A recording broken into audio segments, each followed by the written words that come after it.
da aprendizagem sem erros, né? Traduzido aqui literalmente para o português, aprendizagem sem erros é uma prática baseada em evidências, testada, tá? Comprovada, para trabalhar com alunos autistas e alunos com deficiência intelectual. Independente do diagnóstico do seu aluno, seja autismo, seja deficiência intelectual, seja autismo com deficiência intelectual, ou simplesmente um aluno que tem muita dificuldade de aprendizagem, não tem um diagnóstico fechado ainda, você pode aplicar essa estratégia para promover o quê? A autonomia, a conquista e o sucesso. Para quem não sabe, tá? A aprendizagem sem erro também é vista dentro de programas de análise do comportamento aplicada ao autismo e à deficiência intelectual. E muita gente pode pensar que é algo terapêutico, é algo que só pode ser feito em clínica, aplicado em lugares especializados. Você, professor, que está ensinando alguma coisa para o seu aluno, pode sim usar a aprendizagem sem erros para potencializar em muito o sucesso do seu ensino aí com o seu aluno. E a gente vai ver aqui agora como funciona essa pirâmide, tá? E como que você pode aplicar isso no peito do seu aluno. Vamos lá. Imagine uma pirâmide, tá? E ela é dividida 5, dividida em 5 partes. 5, ok? E aqui na base da pirâmide nós temos a ajuda física total. O que é ajuda física total, Leandro? Você já deve, você conhece a ajuda física total, tá? Eu tenho certeza. É quando você pega na mão da pessoa para fazer.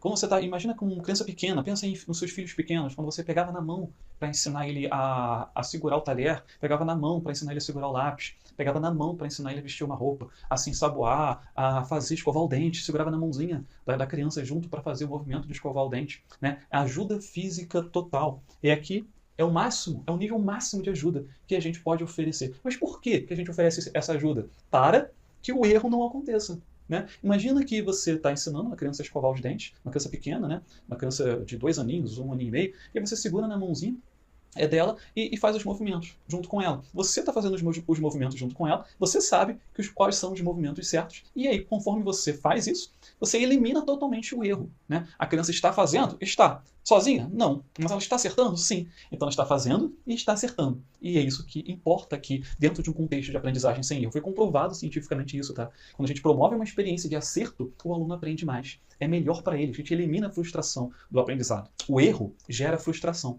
Então, quando a gente segura na mãozinha do aluno, da criança, do seu filho, e escova o dente junto com ele, você está mostrando para ele o certo, e ele está fazendo certo. E aí você pode até elogiar após a atividade. Olha só, muito bem, você escovou o dente sozinho. Quer dizer, não precisa falar sozinho, né? Muito bem, você escovou o dente, certinho, tá certo, que legal. Né? E o reforço, né, positivo, logo após uma atividade bem feita, é muito mais poderoso do que o erro, a frustração que o erro causa, a correção que vem após o erro. Tá? Isso é comprovado, vale muito a pena você implementar isso. E como é que a gente começa a eliminar o erro? O nível máximo que nós podemos usar para eliminar o erro é ajuda física total. Mas talvez o seu aluno não precise de ajuda física total para todas as atividades, ou para uma determinada disciplina, ou para um determinado tópico de alguma disciplina. Talvez o seu aluno não precise que você segure na mão dele. Talvez ele consiga fazer, mas se você der o quê? Modelo para ele. Então, acima da ajuda física total, na verdade, eu vou colocar aqui ajuda física, né? Tem ajuda física total, tem ajuda física parcial.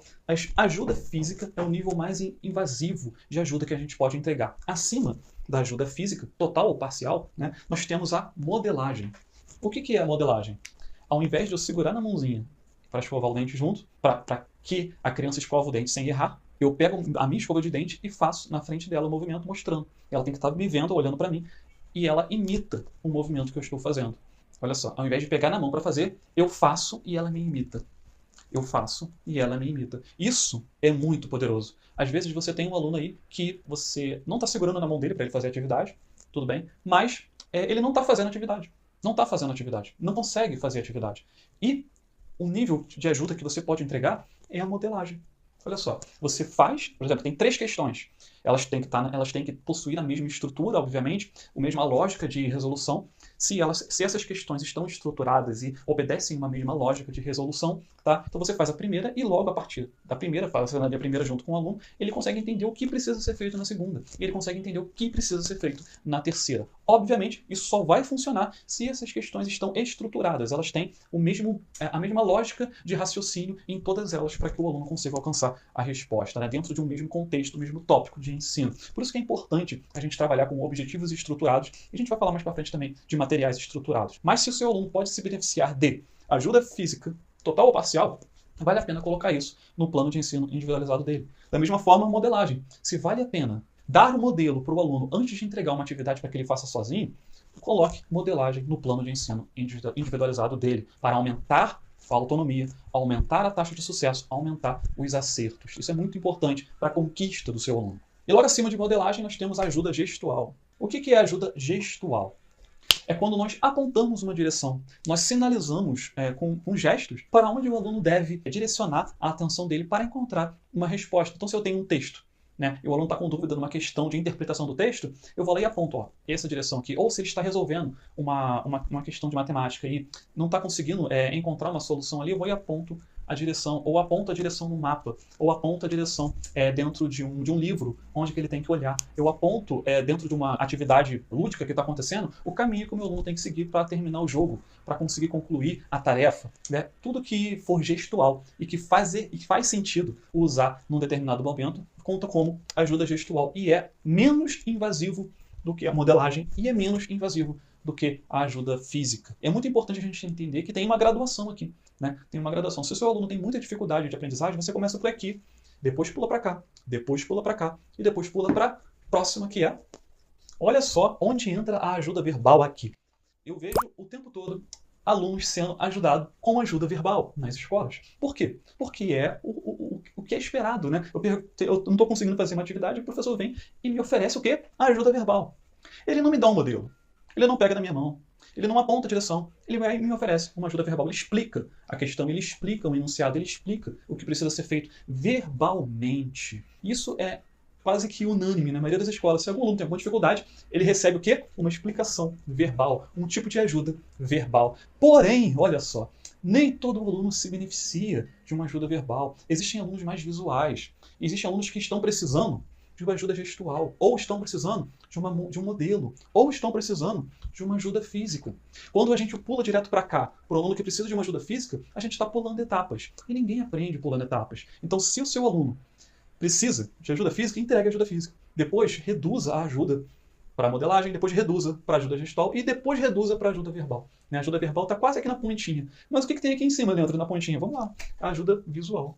Olha só que interessante. Ajuda visual é o quê? São recursos, elementos visuais, elementos de interação, setas, organizadores gráficos, imagens, recursos visuais, ilustrações, qualquer tipo de recurso visual que vai direcionar o meu aluno para a resposta correta. Vai eliminar o erro, vai eliminar os pedidos de ajuda e vai proporcionar para o meu aluno conquista, sucesso e autonomia. E caso o seu aluno vá se beneficiar disso, coloque isso no plano de ensino individualizado dele. E é muito importante, eu quero chamar a atenção para você aqui nessa aula, que até aqui embaixo, o seu aluno precisava de uma pessoa, precisava de mediação, entende? Aqui, ó, mediação. Aqui é o mais invasivo, nível de mediação mais invasivo, e aqui vai reduzindo a mediação, vai reduzindo a mediação, vai reduzindo a mediação, até que aqui em cima, ele não precisa mais de mediação, ele só precisa de uma atividade adaptada. Ele não precisa de uma pessoa aqui com ele. O próprio material oferece a ajuda que ele precisa. A própria atividade, o material de apoio, os recursos visuais da sala, os cartazes, né? Uma lista de coisas que o aluno tem que fazer, um cronograma.